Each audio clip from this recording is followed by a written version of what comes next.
ਸਤਿ ਸ਼੍ਰੀ ਅਕਾਲ ਜੀ। ਜਿੰਨੇ ਵੀ ਜਲੰਧਰ ਨਿਵਾਸੀ ਨੇ ਸਾਰਿਆਂ ਨੂੰ ਮੇਰੇ ਵੱਲੋਂ ਗੁੱਡ ਈਵਨਿੰਗ, ਸਤਿ ਸ਼੍ਰੀ ਅਕਾਲ।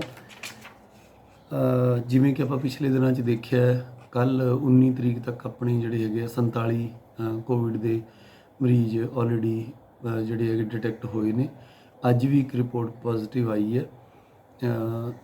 ਇਹ ਗੱਲ ਵੈਸੇ ਚਿੰਤਾ ਵਾਲੀ ਹੈ ਔਰ ਆਪਾਂ ਨੂੰ ਸਾਰਿਆਂ ਨੂੰ ਇਹ ਤਹਈਆ ਕਰਨਾ ਚਾਹੀਦਾ ਕਿ ਆਪਾਂ ਘਰਾਂ 'ਚ ਰਹੀਏ। ਬਟ ਨਾਲੋਂ ਨਾਲ ਇੱਕ ਗੱਲ ਮੈਂ ਤੁਹਾਡੇ ਨਾਲ ਸਾਂਝੀ ਕਰਨਾ ਚਾਹੁੰਦਾ ਕਿ ਇਹ ਜਿਹੜੇ ਕੰਟੈਕਟ ਹੈਗੇ ਨੇ, ਪੁਰਾਣੇ ਜਿਹੜੇ ਕੰਟੈਕਟ ਸੀਗੇ, ਜਿਹੜੇ ਪੋਜ਼ਿਟਿਵ ਕੇਸਿਸ ਨੇ, ਅਸੀਂ ਬੜੀ ਡਿਟੇਲ ਦੇ ਵਿੱਚ ਉਹਨਾਂ ਦੀ ਜਿਹੜੀ ਹੈਗੀ ਹੈ ਚੈਕਿੰਗ ਕਰਾਈ ਹੈ। ਉਹਨਾਂ ਦੀ ਫਰਦਰ ਰਿਲੇਟਿਵਸ ਦੇ ਲੱਭੇ ਨੇ। ਪਰ ਬਾਕੀ ਲੋਕਾਂ ਨੂੰ ਮੇਰੀ ਬੇਨਤੀ ਹੈ ਕਿ ਆਪਣੇ ਘਰਾਂ 'ਚ ਰਹੋ ਤਾਂ ਕਿ ਤੁਸੀਂ ਇਸ ਬਿਮਾਰੀ ਤੋਂ ਬਚੇ ਰਹੋ।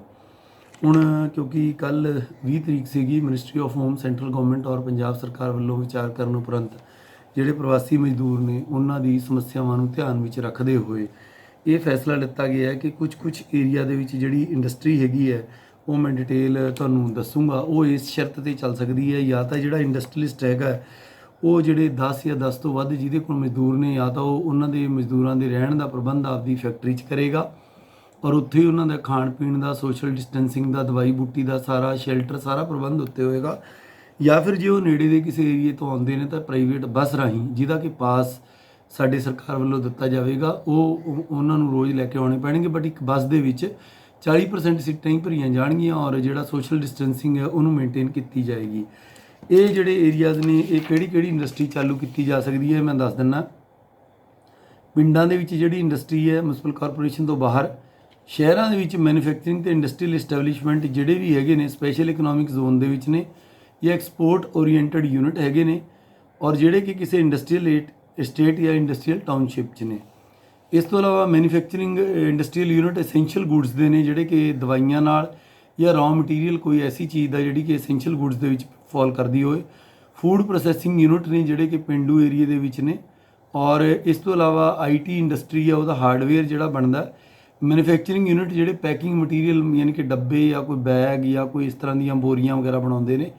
ਆਇਲ ਤੇ ਗੈਸ ਐਕਸਪਲੋਰੇਸ਼ਨ, ਬ੍ਰਿਕ ਕਿਲਨ ਮਤਲਬ ਜਿਹੜੇ ਭੱਠੇ ਨੇ, ਇਹਨਾਂ ਦੀ ਆਗਿਆ ਦੇਣ ਲਈ ਇੱਕ 4 ਮੈਂਬਰੀ ਕਮੇਟੀ ਹੈ। ਸਾਡੇ GMDIC ਨੇ ਭੋਲਾ ਸਿੰਘ ਬਰਾੜ ਸਾਹਿਬ, deputy director factories Makhan Singh ji ਨੇ, ਜਗਜੀਤ ਸਿੰਘ ਜੀ ਨੇ ਡਿਪਟੀ ਡਾਇਰੈਕਟਰ ਫੈਕਟਰੀਜ਼, ਔਰ ਬਲਜੀਤ ਸਿੰਘ ALC ਨੇ ਅਸਿਸਟੈਂਟ ਲੇਬਰ ਕਮਿਸ਼ਨਰ। ਇਹ ਅਪਲਾਈ ਕਰਨ ਤੋਂ ਪਹਿਲਾਂ ਜਿਹੜਾ ਵੀ ਕੋਈ ਇੰਡਸਟਰੀਲਿਸਟ ਹੈ ਉਹਨੂੰ MHA ਦੀ ਗਾਈਡਲਾਈਨਸ ਦੇ ਤਹਿਤ ਜਿਹੜੀ ਅਨੈਕਸ਼ਰ 2 ਹੈ ਉਹਦੀ ਸਹਿਮਤੀ ਦੇਣੀ ਪੈਣੀ ਹੈ ਔਰ ਉਹਨੂੰ ਸਮੇਂ-ਸਮੇਂ 'ਤੇ ਜਿਹੜੇ ਵਰਕਰ ਨੇ ਉਹਨਾਂ ਦਾ ਪੂਰਾ ਧਿਆਨ ਰੱਖਣਾ ਪੈਣਾ ਹੈ। ਕਿਸੇ ਵਰਕਰ ਦੀ ਅਗਰ ਸਿਹਤ ਖਰਾਬ ਹੁੰਦੀ ਹੈ ਤਾਂ ਉਹਦੀ ਸੂਚਨਾ ਤੁਰੰਤ ਸਿਵਲ ਸਰਜਨ ਨੂੰ ਦੇਣੀ ਪੈਣੀ ਹੈ ਔਰ ਸਿਵਲ ਹਸਪਤਾਲ ਦੇ ਵਿੱਚ ਉਹਨੂੰ ਦਾਖਲ ਕਰਾਉਣਾ ਪੈਣਾ ਹੈ ਜਿਹੜਾ ਮਜ਼ਦੂਰ ਹੈਗਾ। ਜਿਹੜਾ ਅਨੈਕਸ਼ਰ 2 ਹੈ ਮੈਂ ਡਿਟੇਲ 'ਚ ਨਹੀਂ ਦੱਸ ਰਿਹਾ, ਇਹ GMDIC ਦਫ਼ਤਰ ਤੋਂ ਔਰ ਮੇਰਾ ਆਰਡਰ ਜਦੋਂ ਤੋਂ WhatsApp 'ਤੇ ਸਰਕੂਲੇਟ ਹੁੰਦਾ ਤਾਂ ਤੁਹਾਨੂੰ ਪਤਾ ਲੱਗ ਜਾਏਗਾ। ਇਹਦੇ 'ਚ ਮੋਟੇ ਤੌਰ 'ਤੇ ਇਹ ਹੈ ਕਿ ਜਿਹੜਾ ਇੰਡਸਟਰੀਲਿਸਟ ਹੈਗਾ ਉਹਨੂੰ ਆਪਣੀ ਫੈਕਟਰੀ ਦੀ ਜਿਹੜਾ ਗੇਟ ਹੈਗਾ ਜਾਂ ਅੰਦਰ ਕੋਈ ਖਾਣ ਪੀਣ ਵਾਲਾ ਰੂਮ ਹੈਗੇ ਨੇ, ਆਫਿਸ ਹੈ, ਲਿਫਟਾਂ ਹੈਗੀਆਂ ਨੇ, ਪੌੜੀਆਂ ਨੇ, ਵਾਸ਼ਰੂਮ, ਟਾਇਲਟ, ਵਾਲਸ, ਇਹ ਸਾਰੇ ਡੇਲੀ ਸੈਨੀਟਾਈਜ਼ ਕਰਨੇ ਪੈਣਗੇ। ਜਿਹੜੀ ਬੱਸ ਵਰਕਰਾਂ ਨੂੰ ਲੈ ਕੇ ਆਉਂਦੀ ਹੈ 40% ਤੋਂ ਜ਼ਿਆਦਾ ਭਰਨੀ ਨਹੀਂ ਹੈ। ਵਹੀਕਲ ਜਾਂ ਮਸ਼ੀਨਰੀ ਅਗਰ ਕੋਈ ਯੂਨਿਟ 'ਚ ਜਾਂਦੀ ਹੈ ਉਹਨੂੰ ਹਰ ਰੋਜ਼ ਸੈਨੀਟਾਈਜ਼ ਕਰਨਾ ਹੈ। ਥਰਮਲ ਸਕੈਨਿੰਗ ਕਰਨੀ ਹੈ EMPLOYEES ਦੀ। ਮੈਡੀਕਲ ਇੰਸ਼ੋਰੈਂਸ ਕਰਾਉਣੀ ਹੈ, ਸਾਰੇ EMPLOYEES ਦੀ ਮੈਡੀਕਲ ਇੰਸ਼ੋਰੈਂਸ ਕਰਾਉਣ ਤੋਂ ਬਾਅਦ ਹੀ ਆਗਿਆ ਮਿਲੇਗੀ। ਹੈਂਡ ਵਾਸ਼ ਤੇ ਸੈਨੀਟਾਈਜ਼ਰ EMPLOYE ਨੂੰ ਦੇਣਾ ਹੈਗਾ। ਵਰਕ ਪਲੇਸ ਦੇ ਵਿੱਚ ਗੈਪ ਰੱਖਣਾ ਬੰਦਿਆਂ ਦੇ ਵਿੱਚ 2-2 ਮੀਟਰ ਦਾ। ਲਾਰਜ ਗੈਦਰਿੰਗਸ 10 ਤੋਂ ਵੱਧ ਦੀਆਂ ਨਹੀਂ ਕਰਨੀਆਂ। ਛੋਟੇ ਗਰੁੱਪਸ ਦੇ ਵਿੱਚ EMPLOYEES ਦੀ ਸਿਟਿੰਗ ਅਰੇਂਜਮੈਂਟ ਕਰਨੀ ਹੈ। ਔਰ ਸਟੇਅਰ ਕੇਸ ਜਿਹੜੀ ਹੈਗੀ ਹੈ ਉਹ ਅਗਰ ਪ੍ਰਯੋਗ ਕਰਦੇ ਹੋਏ ਹੱਥ ਬਿਲਕੁਲ ਸਾਫ਼ ਰੱਖਣਾ। ਗੁਟਕਾ, ਤੰਬਾਕੂ, ਪਾਨ ਇਹ ਸਾਰਾ ਬੰਦ ਹੋਏਗਾ ਫੈਕਟਰੀਆਂ ਦੇ ਵਿੱਚ। ਔਰ ਜਿਹੜੇ ਗੈਰ ਜ਼ਰੂਰੀ ਬੰਦੇ ਨੇ ਉਹ ਨਹੀਂ ਜਾਣਗੇ। ਜਿਹੜੇ ਵਰਕਰ ਨੇ ਉਹਨਾਂ ਦੇ ਕੋਈ ਪਾਸ ਨਹੀਂ ਹੋਣਗੇ ਕਿਉਂਕਿ ਜਾਂ ਤਾਂ ਉਹ ਅੰਦਰ ਰਹਿਣਗੇ ਜਾਂ ਬੱਸ 'ਚ ਬਹਿ ਕੇ ਆਉਣਗੇ। ਜਿਹੜੇ ਬੱਸਾਂ ਦੇ ਪਾਸ ਨੇ ਉਹ GMDIC ਆਨਲਾਈਨ ਅਪਲਾਈ ਕਰਾਉਣਗੇ ਔਰ ਇਹ ਜਿਹੜੇ ਹੈਗੇ ਨੇ ਸਾਡੇ SDM ਸਾਹਿਬ ਅਪਰੂਵ ਕਰਨਗੇ। ਔਰ ਜਿਹੜੇ ਇਹ ਨਾਲ ਦੀ ਨਾਲ ਅਗਰ ਕਿਸੇ ਦੀ ਸਿਹਤ ਖਰਾਬ ਹੁੰਦੀ ਹੈ ਇਹ ਸਾਨੂੰ ਦੱਸਣਾ ਹੈ ਸਿਵਲ ਹਸਪਤਾਲ ਨੂੰ। ਔਰ ਸਾਰੇ ਇੰਡਸਟਰੀਲਿਸਟਾਂ ਨੂੰ ਇਸ ਤੇ ਪਹਿਲਾਂ ਸਹਿਮਤੀ ਦੇਣੀ ਪਏਗੀ। ਫਿਰ ਇਹ ਕਮੇਟੀ ਹੈ ਜਿਹੜੀ ਉੱਥੋਂ ਦੀ ਫੈਕਟਰੀ ਵਿਜ਼ਿਟ ਕਰਕੇ ਅਗਰ ਉਹਨਾਂ ਦੀ ਤਸੱਲੀ ਹੋਏਗੀ ਫਿਰ ਹੀ ਇਹਨੂੰ ਚਲਾਉਣ ਦੀ ਆਗਿਆ ਦਿੱਤੀ ਜਾਵੇਗੀ। ਔਰ ਚਲਾਉਣ ਦੀ ਆਗਿਆ ਇਹ ਨਹੀਂ ਕਿ ਹਰੇਕ ਏਰੀਏ 'ਚ ਹੋਵੇ।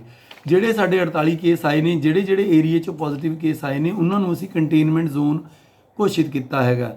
ਉਸ ਕੰਟੇਨਮੈਂਟ ਜ਼ੋਨ ਦੇ ਵਿੱਚ ਕੋਈ ਵੀ ਫੈਕਟਰੀ ਜਾਂ ਕੋਈ ਵੀ ਕੰਮ, ਕੋਈ ਕਰਫਿਊ 'ਚੋਂ ਢਿੱਲ ਨਹੀਂ ਦਿੱਤੀ ਜਾਵੇਗੀ। ਇਹ ਏਰੀਏ ਸ਼ਹਿਰ ਦੇ ਵਿੱਚ 12 ਏਰੀਏ ਨੇ, ਪਿੰਡਾਂ ਦੇ ਵਿੱਚ 4 ਏਰੀਏ ਨੇ। ਇਹਨਾਂ ਦੇ ਨਾਮ ਮੈਂ ਪੜ੍ਹ ਰਿਹਾ।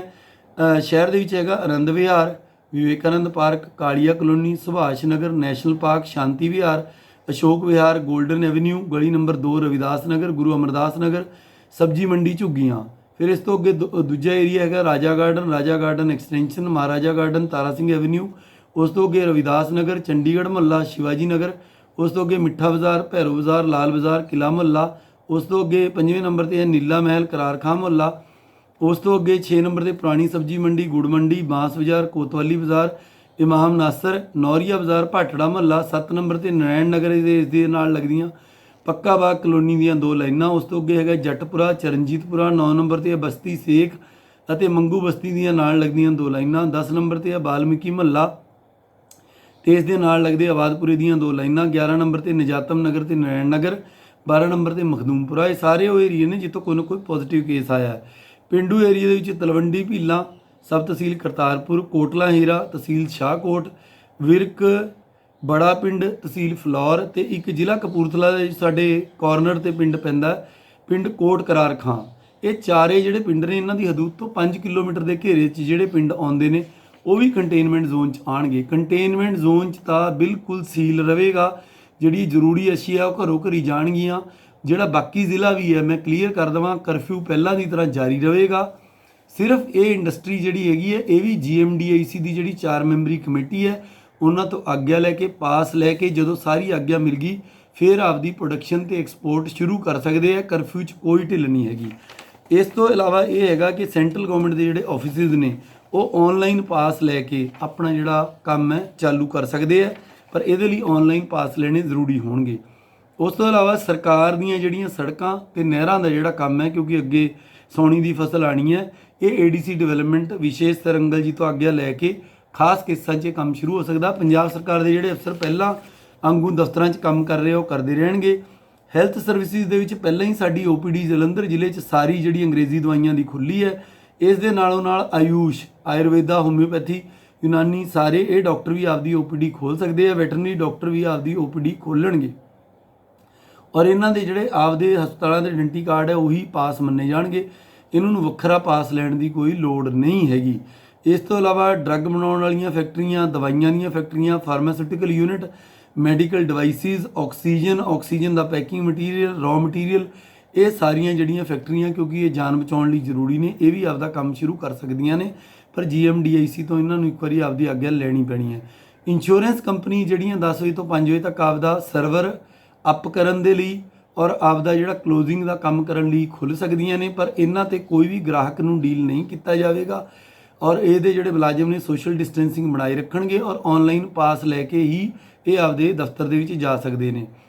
ਇਸ ਤੋਂ ਇਲਾਵਾ ਜਿਹੜੇ ਹੈਗੇ ਨੇ ਆਂਗਨਵਾੜੀ ਵਰਕਰ ਘਰੋਂ ਘਰੀ ਜਾ ਕੇ ਖਾਣਾ ਦੇ ਸਕਦੇ ਨੇ ਬੱਚਿਆਂ ਦਾ, ਔਰ ਜਿਹੜੇ ਕੋਈ ਅਪਾਹਜ ਆਸ਼ਰਮ ਨੇ ਉਹ ਵੀ ਖੁੱਲ੍ਹ ਸਕਦੇ ਨੇ, ਗਊਸ਼ਾਲਾਵਾਂ ਨੇ ਉਹ ਵੀ ਖੁੱਲ੍ਹ ਸਕਦੀਆਂ ਨੇ, ਔਰ ਜਿਹੜੇ ਕੋਈ ਅਪਾਹਜ ਬੱਚਿਆਂ ਦੇ ਆਸ਼ਰਮ ਜਿਵੇਂ ਕਿ ਮੈਂ ਪਹਿਲਾਂ ਦੱਸਿਆ ਬਿਰਧ ਆਸ਼ਰਮ ਹੈ ਉਹ ਖੁੱਲ੍ਹ ਸਕਦੇ ਨੇ।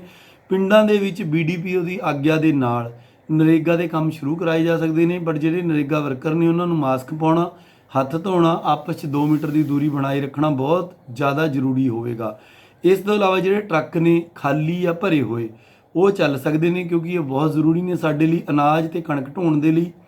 ਔਰ ਇਸ ਤੋਂ ਇਲਾਵਾ ਜਿਹੜੀ LPG ਦੀ ਸਪਲਾਈ ਹੈ, ਫੂਡ ਪ੍ਰੋਡਕਟਸ ਨੇ, ਮੈਡੀਕਲ ਸਪਲਾਈਜ਼ ਨੇ, ਉਹ ਸਾਰਾ ਕੁਝ ਲੈ ਕੇ ਟਰੱਕ ਭਰੇ ਜਾਂ ਖਾਲੀ ਚੱਲ ਸਕਦੇ ਨੇ ਕਿਉਂਕਿ ਟਰੱਕ ਮੇਨ ਨੈਸ਼ਨਲ ਹਾਈਵੇ ਤੇ ਚੱਲਦੇ ਨੇ। ਨੈਸ਼ਨਲ ਹਾਈਵੇ ਤੇ ਜੇ ਖਰਾਬ ਹੋ ਜਾਣ ਤਾਂ ਨੈਸ਼ਨਲ ਹਾਈਵੇ ਤੇ ਟਰੱਕਾਂ ਨੂੰ ਰਿਪੇਅਰ ਕਰਨ ਵਾਲੀਆਂ ਦੁਕਾਨਾਂ ਕੇਵਲ ਨੈਸ਼ਨਲ ਹਾਈਵੇ ਤੇ ਚੱਲ ਸਕਦੀਆਂ ਨੇ। ਮੁਨਸਿਪਲ ਏਰੀਏ 'ਚ ਕੋਈ ਵੀ ਟਰੱਕਾਂ ਦੀ ਦੁਕਾਨ ਨਹੀਂ ਖੁੱਲ੍ਹੇਗੀ, ਨਾ ਹੀ ਕਿਸੇ ਨਗਰ ਪੰਚਾਇਤ ਜਾਂ ਮਿਊਨਿਸਪੈਲਿਟੀ 'ਚ ਖੁੱਲ੍ਹੇਗੀ। ਇਸ ਤੋਂ ਇਲਾਵਾ ਨੈਸ਼ਨਲ ਹਾਈਵੇ ਤੇ ਜਿਹੜੇ ਟਰੱਕਾਂ ਵਾਲੇ ਵੀਰ ਨੇ ਉਹਨਾਂ ਦੇ ਲਈ ਢਾਬੇ ਖੁੱਲ੍ਹ ਸਕਦੇ ਨੇ, ਪਰ ਮਿਊਨਿਸਪਲ ਏਰੀਏ 'ਚ ਜਾਂ ਨਗਰ ਪੰਚਾਇਤ ਜਾਂ ਮਿਊਨਿਸਪੈਲਿਟੀ ਦੇ ਏਰੀਏ 'ਚ ਕੋਈ ਵੀ ਢਾਬਾ ਨਹੀਂ ਖੁੱਲ੍ਹੇਗਾ। ਜਿਹੜੇ ਨੈਸ਼ਨਲ ਹਾਈਵੇ ਤੇ ਕੇਵਲ ਡਰਾਈਵਰਾਂ ਲਈ ਢਾਬੇ ਖੁੱਲ੍ਹੇ ਨੇ ਉਹ ਡਰਾਈਵਰਾਂ ਨੂੰ ਟੇਕ ਅਵੇ ਭੋਜਨ ਮਤਲਬ ਪੈਕ ਕਰਕੇ ਰੋਟੀ ਦੇ ਸਕਦੇ ਨੇ, ਉਹ ਆਪਦੇ ਟਰੱਕ 'ਚ ਬੈਠ ਕੇ ਕਿਤੇ ਰੋਕ ਕੇ ਖਾਊਗਾ। ਔਰ ਜਿਹੜੇ ਢਾਬੇ ਨੇ ਉਹਨਾਂ ਤੇ ਮਜਲਿਸ ਜਾਂ ਇਕੱਠ ਨਹੀਂ ਕੀਤਾ ਜਾਏਗਾ। ਅਗਰ ਐਸਾ ਹੋਇਆ ਤਾਂ ਐਸੇ ਢਾਬਿਆਂ ਨੂੰ ਸਖਤੀ ਨਾਲ ਬੰਦ ਕਰ ਦਿੱਤਾ ਜਾਵੇਗਾ। ਅਖੀਰ 'ਚ ਮੈਂ ਦੁਬਾਰਾ ਸਪਸ਼ਟ ਕਰ ਰਿਹਾ, ਕਰਫਿਊ 'ਚ ਕੋਈ ਛੋਟ ਨਹੀਂ। ਪਹਿਲਾਂ ਵਾਲੀ ਸਖਤੀ ਪਹਿਲਾਂ ਵਾਂਗੂ ਲਾਗੂ ਰਹੂਗੀ। ਹੋਮ ਸਪਲਾਈ ਤੁਹਾਨੂੰ ਹੋਊਗੀ ਦੁੱਧ ਦੀ, ਸਬਜ਼ੀ ਦੀ, ਫਲਾਂ ਦੀ, ਔਰ ਜਿਹੜਾ ਵੀ ਤੁਹਾਡਾ ਰਾਸ਼ਨ ਹੈਗਾ ਉਹ ਸਾਰਾ ਕੁਝ ਪਹਿਲਾਂ ਵਾਂਗੂ ਘਰਾਂ 'ਚ ਤੁਹਾਨੂੰ ਮਿਲੂਗਾ। ਔਰ ਦਵਾਈਆਂ ਵਗੈਰਾ ਦੀ ਅਸੀਂ 4 ਘੰਟੇ ਪਹਿਲਾਂ ਹੀ ਦੁਕਾਨਾਂ ਖੋਲ੍ਹ ਰਹੇ ਹਾਂ।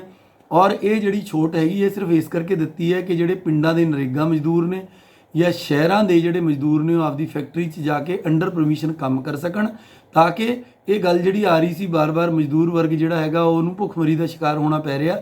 ਮੁੱਖ ਮੰਤਰੀ ਸਾਹਿਬ ਇਹ ਚਾਹੁੰਦੇ ਨੇ ਕਿ ਮਜ਼ਦੂਰ ਵਰਗ ਆਪਦੇ ਕੰਮ ਲੱਗੇ, ਪਰ ਅਗਰ ਕੋਈ ਵੀ ਇੰਡਸਟਰੀ ਜਾਂ ਕੋਈ ਵੀ ਨਰੇਗਾ ਦਾ ਕੰਮ ਜਾਂ ਕਿਸੇ ਵੀ ਬੰਦੇ ਨੇ ਅਗਰ ਇਸ ਨਿਯਮ 'ਚ ਜਿਹੜੀ ਥੋੜੀ ਮੋਟੀ ਢਿੱਲ ਦਿੱਤੀ ਹੈ, ਇਹਦਾ ਨਜਾਇਜ਼ ਫਾਇਦਾ ਉਠਾ ਕੇ ਅਗਰ ਕਿਸੇ ਨੇ ਭੀੜ ਲਾਈ ਜਾਂ ਕੋਵਿਡ ਨੂੰ ਫੈਲਾਇਆ ਤਾਂ ਇਹ ਜਿਹੜੀ ਛੋਟ ਹੈ ਤੁਰੰਤ ਵਾਪਸ ਲੈ ਲਈ ਜਾਏਗੀ। ਅਖੀਰ 'ਚ ਮੈਂ ਦੁਬਾਰਾ ਬੇਨਤੀ ਕਰ ਰਿਹਾ ਕਿ ਕਰਫਿਊ ਉਸੇ ਸਖਤੀ ਨਾਲ ਜਾਰੀ ਹੈ। ਇਹ ਸਿਰਫ ਕੁਝ ਵਿਸ਼ੇਸ਼ ਕੈਟੇਗਰੀਜ਼ ਨੂੰ ਛੋਟ ਮਿਲੀ ਹੈਗੀ ਹੈ, ਔਰ ਛੋਟ ਵੀ ਇਹ ਨਹੀਂ ਕਿ ਮਜ਼ਦੂਰ ਸਾਈਕਲਾਂ 'ਤੇ ਜਾਣਾ ਸ਼ੁਰੂ ਕਰ ਦੇਣ। ਜਿਹੜੀ ਫੈਕਟਰੀ ਮਾਲਕ ਬੱਸ ਭੇਜੂਗਾ ਕੇਵਲ ਉਸ ਬੱਸ 'ਤੇ ਜਾਣਾ, ਬੱਸ 'ਤੇ ਪਾਸ ਲੱਗਿਆ ਹੋਣਾ ਚਾਹੀਦਾ।